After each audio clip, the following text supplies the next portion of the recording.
तो दोस्तों अपना जो ये पहला पेपर है इसका पहला क्वेश्चन है प्रथम विश्व हिंदी सम्मेलन कब और कहाँ हुआ था। दोस्तों ये हुआ था नागपुर भारत के अंदर 1975 में। पहला ऑप्शन राइट आंसर हो जाएगा। कब से कब तक चला था ये चला था मेरे दोस्तों 10 जनवरी से लेकर के 14 जनवरी तक 1975 में नागपुर में आयोजित हुआ था। और इस सम्मेलन का जो आयोजन है ना वो राष्ट्र भाषा प्रचार समिति के द्वारा करवाया गया था। तो 2 प्रश्न और साथ-साथ में याद रख लेना। अच्छा अगला प्रश्न देखिए बाप, परशुराम का पर्यायवाची शब्द कौन-सा नहीं है बताओ? परशुराम का पर्यायवाची नहीं है। है तो 3 तो हैं बट 1 नहीं है यहाँ पे। भृगुसुत, पशुपति, परशुधर, रेणुका तनय। तो दोस्तों देखो, भृगुसुत परशुराम का पर्यायवाची होता है, परशुधर भी होता है और रेणुका तनय भी होता है। बट बी ऑप्शन पशुपति, अब आप कहेंगे सर फिर ये किसका होता है? तो पशुपति जो है ना दोस्तों ये शिव का होता है पर्यायवाची। किसका होता है? शिव का होता है। शिव को तो आप जानते ही हैं। परशुराम के और भी कई सारे पर्यायवाची होते हैं परशुराम के, है ना? भार्गव भी कहते हैं, भार्गव। आप समझ रहे हो कि ये पर्यायवाची क्या होता है? जानते हैं वैसे आप इतने भी वैसे नहीं है, तब आता है आपको लेकिन मैं बता देता हूँ। पर्याय का अर्थ होता है समान और वाची का मतलब होता है दोस्तों बोला जाने वाला। वाची का मतलब होता है बोला जाने वाला। पर्याय का मतलब समान, तो एक समान बोला जाने वाला। उसी की तरह, उसी का अर्थ प्रतीत हो। ठीक? चलिए, अगला प्रश्न है अपना, निम्न में से कौन-सा बहुवचन शब्द है? बताओ, बहुवचन कौन-सा है? लड़की है, माला है, बकरी है या बाल है? क्या आंसर होगा? इसमें दोस्तों अपना जो उत्तर होगा ना, वो होगा डी ऑप्शन बाल। बाल हो जाएगा। देखो बाल बहुवचन शब्द है, क्योंकि हम बाल का किसी भी वाक्य में प्रयोग करते हैं ना दोस्तों, तो उसकी क्रिया जो होती है वो सदा बहुवचन के अंदर ही प्रयोग में ली जाती है। क्रिया बहुवचन में ही प्रयोग में ली जाती है। अब एक बात है कि वचन किसे कहते हैं? दोस्तों वचन देखो जिनसे एक या अधिक का बोध हो उसे वचन कहते हैं। वचन होते हैं 2 प्रकार के। एक तो वचन होता है एक वचन और एक वचन होता है बहुवचन। एक वचन तो आप समझ ही रहे हैं जिसमें एक का बोध हो। बहुवचन का मतलब जिसमें एक या ज़्यादा का बोध हो, है ना? वो बहुवचन होता है। जैसे बाल हो गया, बाल बहुत सारे एक साथ गिन रहे हैं। प्राण, प्राण हमेशा बहुवचन में आता है दोस्तों। लोग, लोग भी हमेशा बहुवचन में आएगा, है ना? जैसे मैं आपसे कहूँ कि लड़की जो शब्द है ये एक वचन है, लेकिन इसका बहुवचन बनाया जाए तो क्या बनेगा? लड़कियाँ। अगले शब्द का बहुवचन बनाओ, जैसे माला है, बहुवचन बनाएँगे तो क्या बनेगा? मालाएँ। जैसे बकरी है, बहुवचन बनाएँगे तो क्या बनेगा? बकरियों। तो ये मतलब समझ गए सब? चलो आगे चलते हैं अब।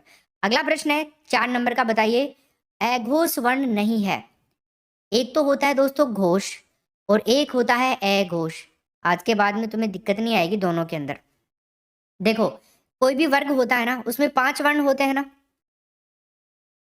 कोई भी वर्ग होता है अपने क्या-क्या कहना आप बोलते हो तो 5 वर्ग होते हैं। 5 वर्गों के अंदर 5-5 वर्ण होते हैं, 25 होते हैं टोटल स्पर्श व्यंजन बोलते हैं इनको आप। 3 और 4 और 5 ठीक है ना? तो यहाँ पे अगर मैं आपसे कह दूँ कि भैया इनमें से घोष बताइए कौन-कौन से होते हैं पाँचों वर्गों के अंदर? जो भी मतलब एक वर्ग का पता है तो सारे वही अप्लाई होता है। तो अघोष पहला और दूसरा। पहला और दूसरा दोस्तों होते हैं अघोष। गांठ बांध लेना आज के बाद गलत नहीं होना चाहिए। तीसरा, चौथा, पांचवा क्या होते हैं दोस्तों? ये होते हैं घोष। एक होता है मेरे दोस्तों अल्प प्राण, यहीं पे समझो चीजों को तभी पता लगेगा, सारा समझ में आ जाएगा। अल्प प्राण होता है और एक होता है महाप्राण, है ना? महाप्राण, अल्प प्राण जिसको बोलने में कम श्वास वायु लगे। महाप्राण मतलब ज्यादा श्वास वायु लगे। तो वर्गों के 1, 2, 3, 4 और 5 इनके अंदर है ना दूसरा और चौथा सम संख्या वाले जो है ना इनको बोलने में ज़्यादा टाइम लगता है। प्राणवायु ज़्यादा लगती है सम संख्या वालों को। तो ये तो होते हैं महाप्राण और बच गया पहला, तीसरा और पांचवा, इनको बोलने में कम श्वास वायु लगती है, विषम संख्या वाले इनको बोलते हैं अल्प प्राण। ये चीज़ याद हो जाएगी, एक प्रश्न अवश्य रूप से आता है भाई यहाँ से। ठीक? चलो, तो ये हो गया आपका। चौथे नंबर के प्रश्न का आंसर क्या हो जाएगा? यहाँ पे। अब यहाँ पे प्रश्न इस तरह से तो दे नहीं रखा। तो जो य, र, ल, व होते हैं यहाँ पे य और ल दे दिया, तो ये होते हैं आपके अघोष नहीं होते हैं। बाकी ये सारे अघोष में ही आते हैं। क्या-क्या? पहला, दूसरा, कैच है, पहला, दूसरा और श, श और है। ये सारे ए घोष में आते हैं, ठीक है ना। चलिए, से तीनों से ए घोष होते हैं दोस्तों, ध्यान रखना, है तो घोष में आता है। नेक्स्ट प्रश्न देखिए, समुद्री सांप में घातक परंतु कीमती जहर पाया जाता है, तो वाक्य में विशेषण क्या है बताओ आप। वेरी वेरी इंपॉर्टेंट प्रश्न है, करो देखें क्या उत्तर होगा इसका। लाइक को बटन तो दब रहे हो ना थारा सो, हाँ भाई, अरे दबा दो लाइक के बटन को।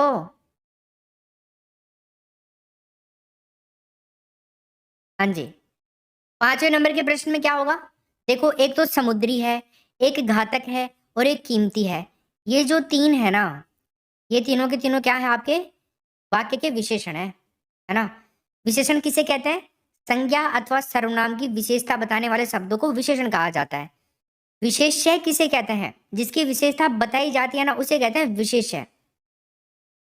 तो ये हो गया आपका, तो वाक्य के अंदर विशेषण समुद्री, घातक और कीमती, और विशेष्य क्या क्या है, विशेष्य सांप है और इसके अलावा आपका जहर, ये दो क्या है विशेष्य हैं, ठीक है ना। चलिए, तो आंसर क्या हो जाएगा, तीसरा ऑप्शन। अगला प्रश्न देखो बाप, हिंदी शब्द किस भाषा से लिया गया है बताओ। शायद आपके सामने नहीं आया हो ये, लेकिन बताइए मुझे क्या आंसर होगा इसका। 6 नंबर के प्रश्न में हिंदी शब्द किस भाषा से लिया गया है दोस्तों, ये लिया गया है फारसी भाषा से, मूल रूप से बी ऑप्शन हो जाएगा। इसका मतलब क्या होता है, हिंद या हिंदी, इसकी उत्पत्ति है ना सिंधु शब्द से हुई है, सिंधु शब्द या फिर सिंध शब्द, सिंधु या सिंध से हुई है। कैसे, ईरानी भाषा के अंदर सै जो है ना, सै, इसका उच्चारण है के रूप में किया जाता है, इसलिए हिंदी हो गया, सै का हिंदी हो गया, सै का हम सै करेंगे तो हिंदी ऐसे हो गया ये, ठीक। चलो, निम्न में से तत्सम शब्द के बारे में बताइए आप। तत्सम शब्द कौन सा है, देखो संस्कृत के जो शब्द होते हैं ना, जिनको हम एज इट इज काम में ले लेते हैं, संस्कृत के जो शब्द होते हैं तो वो कहलाते हैं तत्सम, और तद्भव संस्कृत के ही होते हैं मूल रूप से तो, लेकिन उनको हम थोड़ा बहुत तोड़ मरोड़ करके अपनी भाषा में काम लेते हैं, वो तद्भव होता है। जैसे मैं आपको बताऊं, एक अक्षी शब्द है ना, एक है पैर और एक है ग्राम, ये 3 शब्द मैंने लिख दिए, तो तीनों शब्द क्या है, आपको लग रहा है ना संस्कृत के हैं, मतलब ये तीनों के तीनों क्या है, तत्सम, तत्सम है। अब इनका तद्भव अगर हम बनाए तो देखो, अक्षी का तो आंख होता है, ये तद्भव हो गया, पैर पांव, तद्भव हो गया पैर का। अगर हम बात करें ग्राम की तो गांव, ये तद्भव हो गया। इस तरह से होते हैं ये, ठीक है ना भैया। तो डी ऑप्शन हो जाएगा गृह, ये इसमें तत्सम शब्द है, बाकी पांव आंख गांव ये सारे हो गए आपके, समझ गए। चलो आगे चलते हैं, अगला प्रश्न अपना, एक गद्यांश दे रहा हूं, इस गद्यांश के आधार पर 3 प्रश्न पूछूंगा आपसे, ज्यादा नहीं 3 ही है, सिंपल सा है, आराम से 3 प्रश्न कर दोगे आप इजीली। चलिए फटाफट बताओ क्या उत्तर होगा इसमें।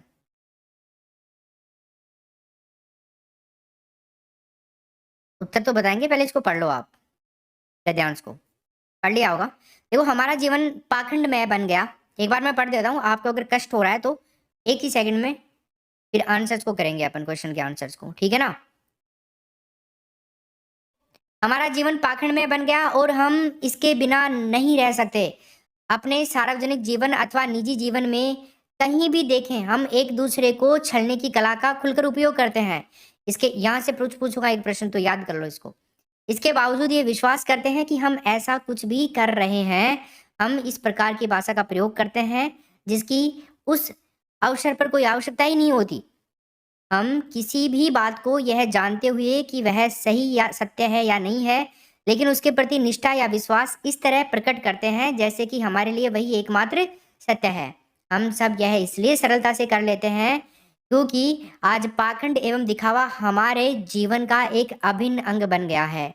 आज हम लोगों में से अधिकांश की स्थितियां मुंह में कुछ और मन में कुछ और वाली बन गई है ना भाई।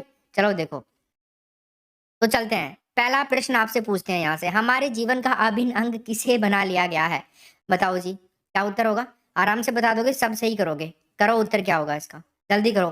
तो इसमें क्या आंसर होगा भाई, बी ऑप्शन, पाखंड और दिखावे को, ठीक। 2 नंबर का प्रश्न देखो अब इसका आप, छलने की कला का हम किस प्रकार उपयोग करते हैं बताओ, खुलकर, आवश्यकता के अनुसार, पूरी निष्ठा से, सरलता से, ऐसे ही आते हैं प्रश्न। पैराग्राफ को समझ लिया, आराम से 3-4 प्रश्न सही होंगे आपके। तो इसमें क्या उत्तर होगा? पहला ऑप्शन। खुल करके कर रहे हैं, आया था वहां पे। अगला प्रश्न देखिए आप, निम्न में से कौन सा सरस्वती का पर्यायवाची नहीं है? बताओ, सरस्वती का पर्याय नहीं है, क्या आंसर होगा इसमें? हाँ जी, तो दोस्तों 10 नंबर के प्रश्न में देखो, वीणा पाणी तो है, भारती भी कहते हैं, वाग्देवी भी कहते हैं, सरस्वती को कहते हैं ना वाक की देवी।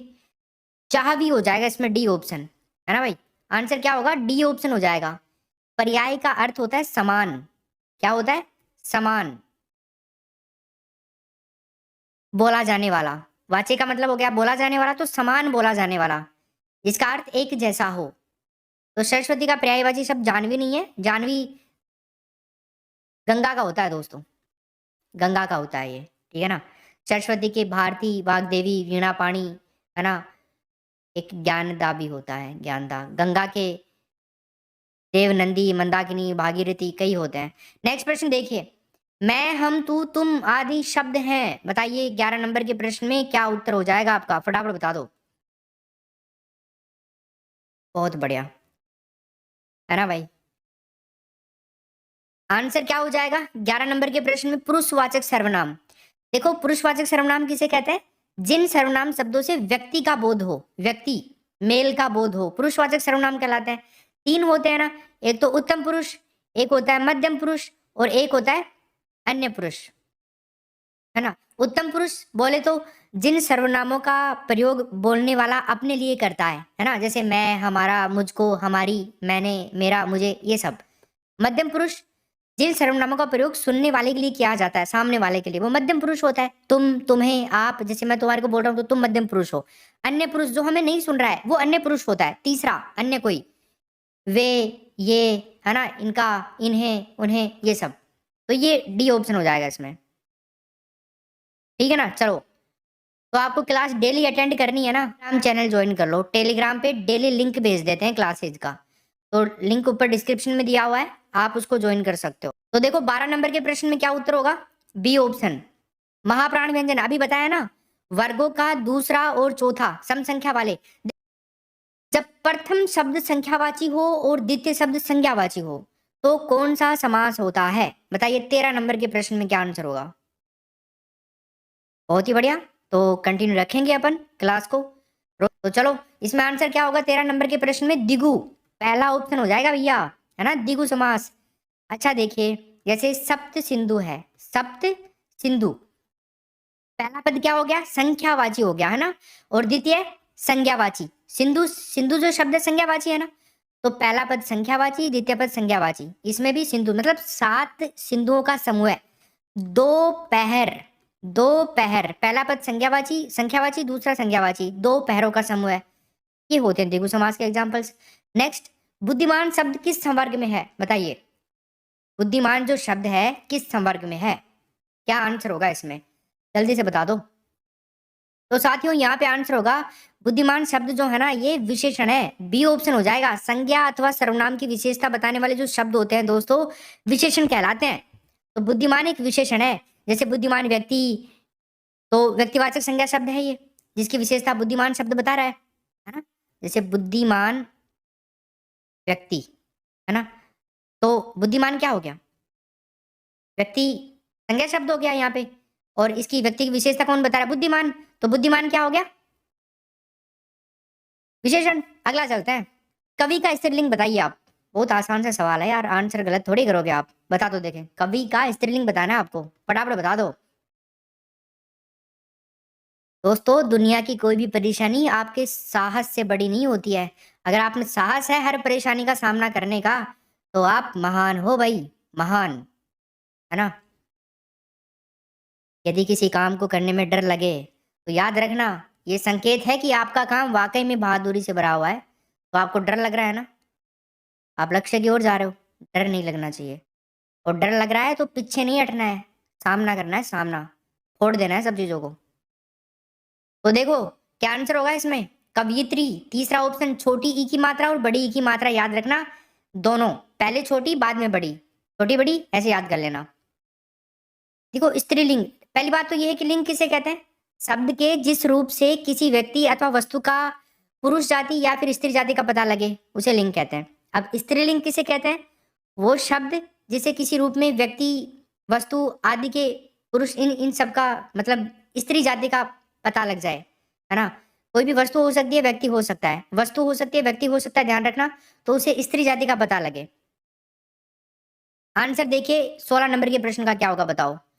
आपके 15 प्रश्न तो आते हैं ग्रामर के, है ना? और 15 प्रश्न आते हैं टीचिंग मेथड्स के। तो अब आप बताओ, शुरू हो रहे हैं 16 से 30 तक। मुझे बताना है लास्ट में कितने प्रश्न सही कर रहे हो आप। भाषा शिक्षण में खेल का सर्वाधिक महत्वपूर्ण स्थान है, क्योंकि क्या कारण है इसका बताओ? देखो, आपको जरूरी नहीं है आज सारे ही सवाल आए, लेकिन जरूरी ये है कि ये जो सवाल है ना सामने, ये तुम्हें आने चाहिए बाद में, जब एग्जाम में आप देने जाओ और यहाँ से क्वेश्चन उठेंगे तो वो आने चाहिए। इसके लिए जरूरी है पूरी क्लास, और लाइक का बटन दबाओ देखें, ठीक है ना? तो क्या आंसर होगा? खेल भाषा को विस्तार देते हैं दोस्तों, बी ऑप्शन हो जाएगा इसका। खेल क्या देते हैं? भाषा को विस्तार देते हैं। अगला प्रश्न देखिए बाप, 17 नंबर का प्रश्न है अपना। बताओ, भाषा शिक्षण में बालक में मौखिक कौशल के विकास के लिए सबसे कम महत्वपूर्ण क्या है? क्या आंसर होगा 17 नंबर के प्रश्न में? बहुत ही बढ़िया। तो फ्रेंड्स, यहाँ पे आंसर होगा प्रश्नों के उत्तर पूछना, तीसरा ऑप्शन। बाकी तो सारी ज्यादा महत्वपूर्ण है। किसी विषय पर चर्चा करना, बच्चों की बात को धैर्य से सुनना, अपनी बात को कहने का पूरा मौका देना। नेक्स्ट प्रश्न देखिए आप, 18 नंबर का। भाषाई कौशल के संदर्भ में कौन सा कथन सत्य है? देखो, भाषाई कौशल कौन से होते हैं? LSRW। याद करते हैं, पहले वाले रोल में आते हैं। लाली, हाँ, शर्मा, राजस्थान वाली। क्या बात है सर, मतलब इतनी इजी कैसे याद करवा दिया आपने?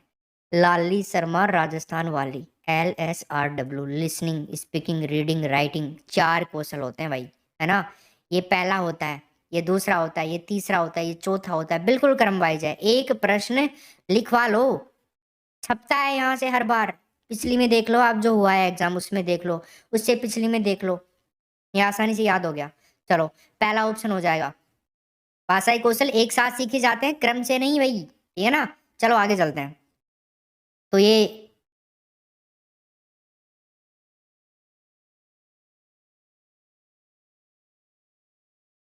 अरे सॉरी यार, इसमें क्रम से ये नहीं होगा, तीसरा ऑप्शन होगा इसके अंदर राइट आंसर। क्रम से सीखे जाते हैं, ठीक है ना? एक साथ नहीं सीखे जाते। हम आपके कमेंट देखने लग गए। तीसरा ऑप्शन होगा। अगला प्रश्न देखिए अब आप, भाषा विकास के संबंध में कौन सा कथन सही नहीं है बताओ? भाषा के विकास के संबंध में सही नहीं है, क्या आंसर होगा इसमें? यस, जल्दी बता दो। बढ़िया। तो दोस्तों, यहाँ पर जो अपना आंसर होगा ना, हाँ जी, बढ़िया, पहला ऑप्शन हो जाएगा, भाषा विकास व्यक्ति निरपेक्ष है। ये गलत है, बाकी सारे सही है। बड़ों का संपर्क भाषा विकास की गति को तीव्र कर देता है, सही बात है, क्योंकि बहुत सारे शब्द हमें सीखने को मिलते हैं इनसे, है ना? और भाषा विकास व्यक्ति सापेक्ष है। प्रारंभिक भाषाई परिवेश की समृद्धता भाषाई विकास में सहायक होती है। नेक्स्ट प्रश्न देखिए अब आप, उच्च प्राथमिक स्तर पर लेखन क्षमता का आकलन करते समय आप किस बिंदु को सर्वाधिक महत्व देंगे? बताइए क्या उत्तर होगा इसमें?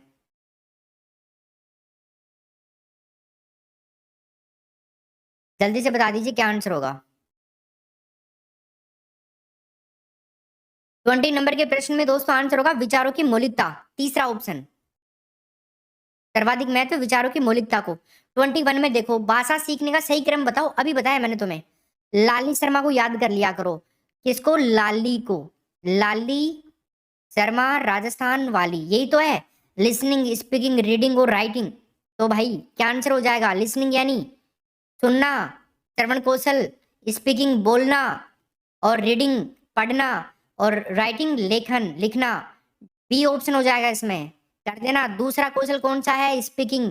तीसरा कौन सा है? रीडिंग। चौथा राइटिंग। पहला लिसनिंग। बस बात खत्म, खेल खत्म, प्रश्न का उत्तर खत्म।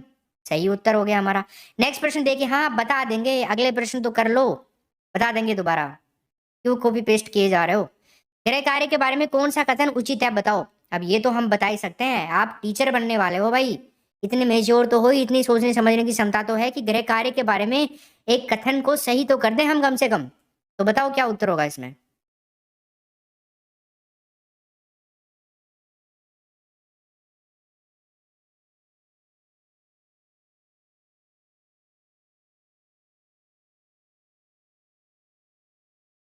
ठीक है, तो क्या उत्तर होगा इसमें? ऑप्शन नंबर बी, बच्चों की क्षमताओं स्तर के अनुसार गृह कार्य दिया जाना चाहिए।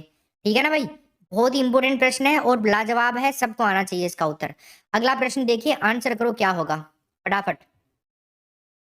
अगर सफलता पानी है दोस्त, तो कभी वक्त और हालात पे रोना नहीं है, मंजिल दूर ही सही है पर घबराना नहीं है दोस्त। क्योंकि नदी कभी भी नहीं पूछती है कि समंदर अभी कितनी दूर है ना। तो पढ़ाई 10 बजे भी हो सकती है, रात को 11 बजे भी हो सकती है, कोई दिक्कत नहीं है। मन होना चाहिए, कुछ करने का जज्बा होना चाहिए, है ना।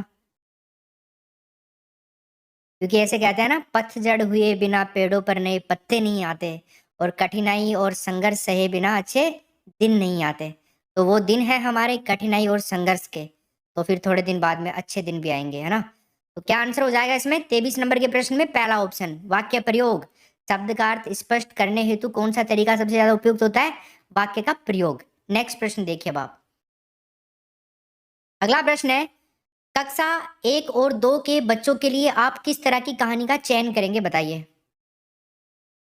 बिल्कुल, 24 में उत्तर बता दो आप। जिनके शब्दों, वाक्यों और घटनाओं के वर्णन की शैली चित्रात्मक हो, डी ऑप्शन हो जाएगा। तो दोस्तों यहाँ पे आंसर हो गया डी ऑप्शन। अगला प्रश्न अपना, पढ़ने में बाधा नहीं है, बताओ। पढ़ने में बाधा नहीं है, सारे नियम पहले ही बता डालना। अच्छा भाई, उच्चारण पर ही जोर देते रहना, ठीक है, सटीकता पर ही जोर देते रहना, और लिखी हुई चीज का अर्थ निकालना। तो बताइए क्या उत्तर होगा इसमें 25 नंबर के प्रश्न में? पढ़ने में बाधा नहीं है, तो देखो दोस्तों, ये नहीं है लिखी हुई चीज का अर्थ निकालना, ये बाधा नहीं है। ये बाधा है, ये बाधा है, ये बाधा हो सकती है, बट यहाँ पे बाधा नहीं है। नेक्स्ट प्रश्न है हमारा, निम्नलिखित में से कौन सा सिद्धांत भाषा के उद्भव के विकास से संबंधित है?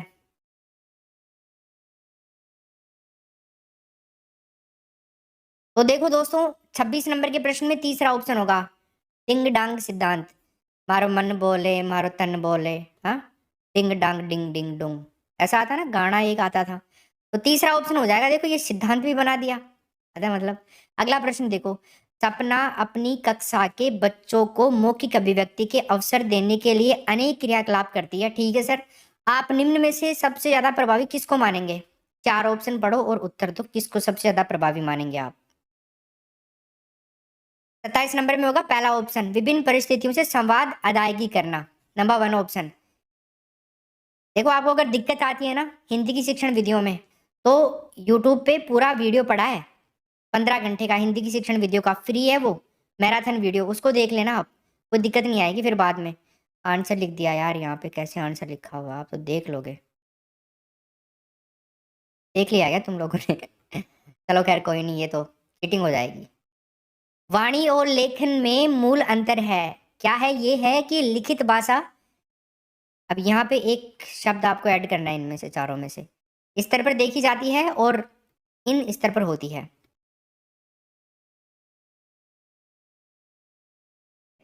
तो फ्रेंड्स यहाँ पे आंसर क्या होगा? डी ऑप्शन, सचेतन और कालबद्ध। भाषा सचेतन स्तर पर देखी जाती है और कालबद्ध होती है, तो राइट आंसर हमारा डी ऑप्शन हो जाएगा। नेक्स्ट प्रश्न देखिए, बच्चों के घर की भाषा और विद्यालय की भाषा के बीच में संबंध जो होता है ना, किस तरह का होना चाहिए? कठोरता से देखना चाहिए संबंध को, उपेक्षित करना चाहिए, उसकी विविधता और लचीलेपन के साथ में देखना चाहिए, या समाप्त कर देना चाहिए?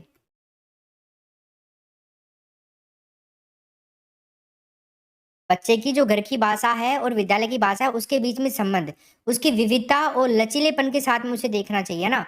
आप एक चीज नोट करो, शिक्षण विधियों के अंदर और सीडीपी के अंदर, अगर आपको किसी भी बाल विकास में कोई प्रश्न को करने में दिक्कत आती है ना दोस्तों, तो आप चाहते हैं कि यार माइनस मार्किंग है नहीं, तो हम करके तो चलने हैं, पूरे के पूरे प्रश्न करेंगे 150 के 150।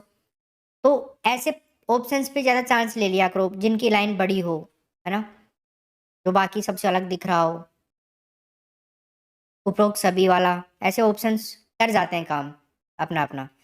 जब भाषा सीखने की प्रक्रिया बच्चों के दैनिक जीवन की जरूरतों से जुड़ी होती है, तो बताइए उसे क्या कहा जाता है? भाषा सीखना सार्थक होता है, भाषा सीखना निरर्थक होता है, भाषा सीखना कठिन हो जाता है, और बच्चों को विशुद्ध मनोरंजन की प्राप्ति होती है। बढ़िया।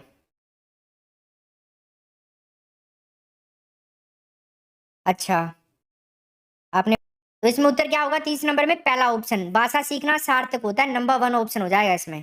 क्लियर है भाई? चलो, बहुत ही बढ़िया। गुड।